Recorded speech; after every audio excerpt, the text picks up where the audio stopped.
Team India T20 ప్రపంచ కప్కు సన్నవైతున్న వేళ అయితే ఈరోజు వామప్ మ్యాచ్లో బంగ్లా కెప్టెన్ రోహిత్ శర్మ సంచలన కామెంట్స్ జరిగింది.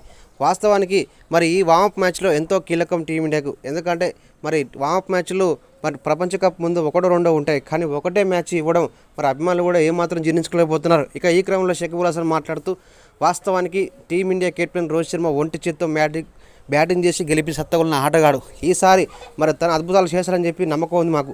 వాస్తవానికి మంచి ఆరంభాలను ఇచ్చుకుంటూ మరి ముగింపు దశగా పోయే రోహిత్ శర్మ బ్యాటింగ్ వరల్డ్ కప్లో అద్భుతంగా ఆడాడు. తనకే సాధారణ రీతిలో అదరగొట్టినటువంటి మన రోహిత్ శర్మ ఈసారి మాత్రం టీ20 ప్రపంచ కప్లో మాత్రం విజృంభిస్తారని చెప్పి నమ్మకం ఉంది.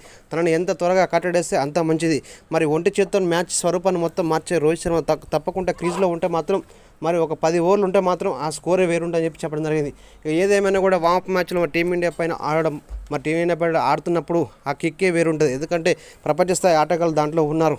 అయితే మరి ఐపీఎల్లో అందరూ ఆడినప్పటికీ మరి ఆ యొక్క జట్టు తరపున ఆడాలంటే ఎవరికైనా కూడా సవాలే.